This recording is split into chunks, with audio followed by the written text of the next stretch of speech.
Hey guys, welcome back. Hope you all are doing well. In this particular video, we are going to talk about the concepts of accountancy. So, basically, as in our previous video, we generally talk about the basic accountancy process. What is accountancy? What is the difference between bookkeeping and accountancy? And we talk about accountancy standards.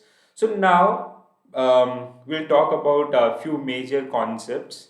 Now, what are the concepts of accountancy, or if you talk about the what is the concepts of accountancy? So basically, accountancy that generally work on the basis of few concepts. Okay, so like when you start understanding the process of accountancy, so there are certain concepts I hope you guys heard about the going concern concept or the business entity concept, the realization concept or cost concept or money measure concept. So we have number of concepts or on the basis of these particular concept, the entire accountancy system work, or even like we can say like when we prepare accounts for any XYZ company. So we need to take care about these particular concepts. Okay. So in this particular video, we are going to decode all these accountancy concepts. So here we have the list of major accountancy concepts. Like we have cost concept. So when you talk about the cost concept, it is like whenever we make entries, we do entries in company account. So we generally consider the cost of purchase. Let's say if you purchase this particular marker at 100 rupees, and the market value right now, it suppose that it is 110 rupees, so you will consider 100 rupees as a cost. So that concept, that is that basic concept of accountancy, is known as cost concept.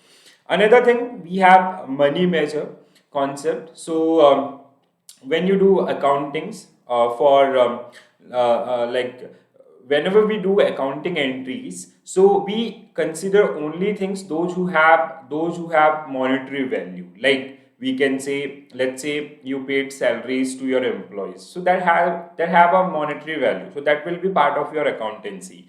But the health of your suppose that team manager or the other personal events, so they are generally not part of the accountancy process. Like then we have realization concept. So we generally talk about the real values. Let's say we generally ignore the notional profit. Let's say we made an investment of 100 crore rupees, so what will be the outcome in 10 years? We do not consider that particular one. We generally talk about the real values, or that is generally known as realization concept. Then we have business entity concept. So here, let's say being a owner, you invested 10 lakh rupees in any company. So you will be liability for that particular company. Okay. So we generally consider XYZ company that let's say if you are preparing accounts for XYZ company, so they borrow 10 lakh rupees from stakeholders. So every transaction, let's say you buy stationery for your office work, so that will be considered a company account by this amount. Okay. So everything which is related to that particular company, which generally help for the operation of that particular company, so we make entries for those things only. Okay. Then we have a going concern concept. So business, like if you talk about the age of business, so that is ongoing. Okay, it can run for 100 years, 200 years, or it can fall within 15 years or within 10 years. So we do not have a predetermined time duration for any company. Okay, so now we will discuss these particular one by one. So first we have money measure concept. So as I already told you, so every transaction is measured in term of money, like production, like raw material, sale, wages. So these are generally part of your, these all are generally covered under money, and these will be part of your accountancy. Okay, whenever you like, you'll have a separate ledger for sales item, for wages or salaries, for other expenses. Okay, so health of a proprietor or stakeholders or manager is not taken into account of the books, although it may have a great impact on the overall business. Okay, let's say there is a person who running that particular business and he got ill. So that is definitely going to harm the overall profit of the of that particular organization, but it is not considered or it is not accounted in your book of accounts. Okay, so inflation or deflation not included in the value of any asset. Okay, so let's say, as I told you, you made that particular profit. We do not adjust. We just talk about the nominal income or nominal profit in this particular case. Okay, whenever you prepare the book of account. So anything which is related to money, that will be part of your accountancy process.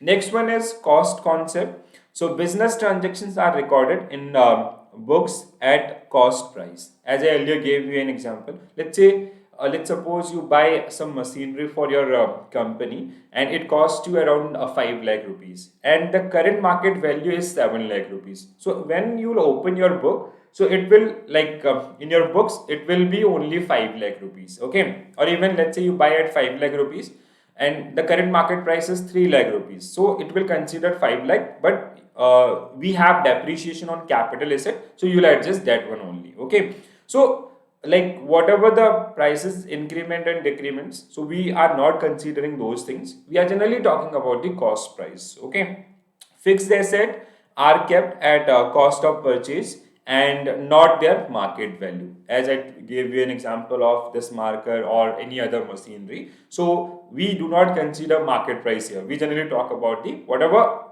investment we generally made in that particular asset. Okay, so the price when you purchase that particular asset. So every transaction is recorded with present value and not any future value involved in that particular one. So unrealized gain are ignored. So let's say if like sometime it happens, so unrealized gain means it could be in future. Okay, so futuristic approach. So we do not consider these particular thing in our accounting when we do accounting for any company. An item that has no cost is not taken in books. Okay, so this is very simple one. So cost concept again very important. So like guys, now you are just building your fundamentals toward the accountancy. So when you'll deal with accounting entries, when you'll make accounting entries, so these particular the you have to remember these basics concepts. So that is definitely going to help you in your upcoming for your upcoming learnings. Okay, so next one is business entity concept. Okay, so let's say we have a business XYZ Limited. So every transaction that we are going to do for to run this particular one, so they'll happen on the name of XYZ Limited. Let's say investor or the founder of that particular company, they started that particular business with 5 crore rupees. So this 5 crore rupees will be debt for the XYZ Limited.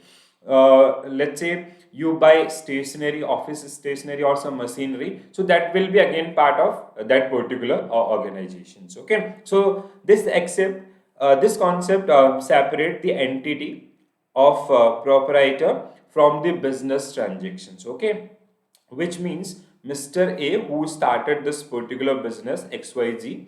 So this concept that generally differentiate between Mr. A and XYZ Limited. Okay, every like A is investor who give 5 crore rupees to XYZ Limited. So for XYZ Limited it is a debt. Okay.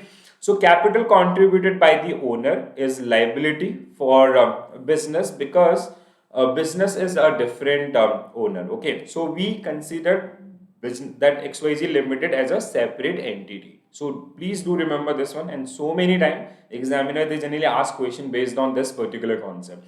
Any money withdrawn by a proprietor is drawing. Okay, so let's say after 5 years, this Mr. A they withdraw 10 lakh rupees from the organizations, so it will be part of drawing. Okay, uh, profit is liability and losses is an asset in that particular case. All entries are kept from the viewpoint of business and not from the viewpoint of Mr. A. Okay, so every entry, let's say if you are doing anything in your organization, so entries will be based on XYZ Limited, not on the behalf of Mr. A.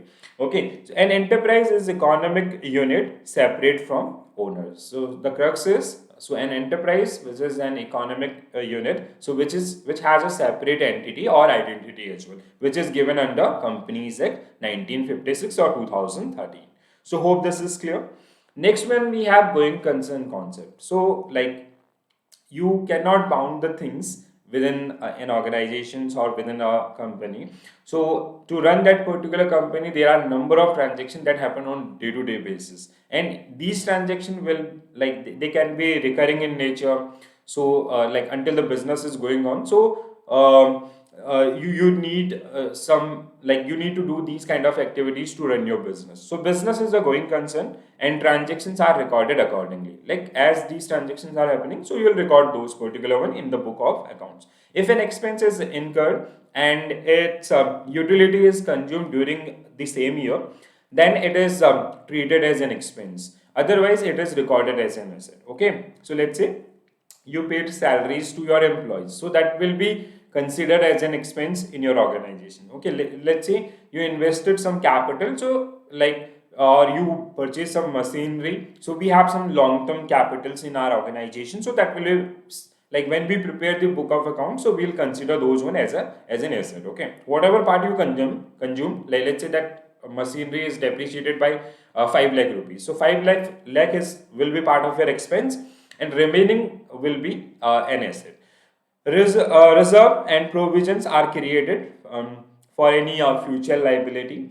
Deferred revenue expenditure is written off over a number of period. Okay, deferred revenue like in case of assets in others areas. So whatever like which we are generally we are not recovering in all, so that will be written off in the future as well. Okay, realization concept again. So we do not make accounts for the expectations. Let's say you said you invested this 5 crore rupees in any XYZ company, so we are planning like as per our company plan, we are expecting a profit of 2 crore rupees over the year. So that is not happening right now, that is like just our expectations, so that will not part of your accounts.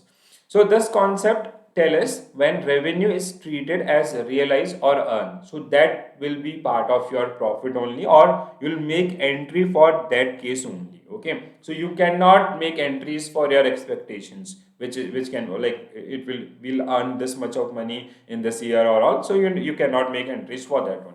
It is treated as realized on the date when property in goods passes to buyer, and he become legal liable to pay. Okay, so let's say like you have let's say your marketing team crack a deal ki, there is a party, they are selling 1000 unit to that particular party, and which cost 5 lakh rupees. Okay, so this particular deal, if this particular deal on papers and you supply that 1000 unit to that XYZ party, so it will be part of your account. But if it is in process, okay, so that will not part of your company account. No future income is considered, as I earlier told you. So goods sold on approval will be included in sale, but on cost only. So let's say the cost is 10 rupees for 1 unit, so it will like you'll make an entry of 10 into 1000, so outcome is your total sale for that particular transactions. Okay,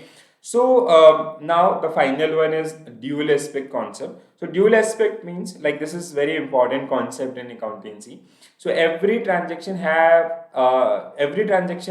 in accountancy has dual effect. So one account, so let's say you cannot only credit or you cannot only debit the accounts. Okay, so if one account is getting credited, so another one must debited in that particular case. If like let's say XYZ Limited is selling something, so there is someone who is buying that particular one. So every transaction has a dual effect. One is debit side and another one is credit side. So even if you talk about the equations, accounting equations, so your assets equal to capital plus liabilities. So if you talk about that particular company's assets, it is or the basic formula or the basic equation for the accounts is asset equal balance sheet is asset equal to capital plus liability. So if one account is getting credited, so definitely the another account will get debited. So you cannot credit both the account or you cannot debit both the accounts. Okay, so guys, whenever we talk about the concepts of accountancy, so these are the basic concepts On the basis of these concepts, we generally prepare our accounts. And like whenever you're preparing some accounts, you have to remember these particular concepts so you can make right entries. Okay, so I hope these particular things are clear to all of you. If you still have any query related to any concept, do mention in comment section. And if you're new to my channel, please do subscribe and do share with your friends. Thank you.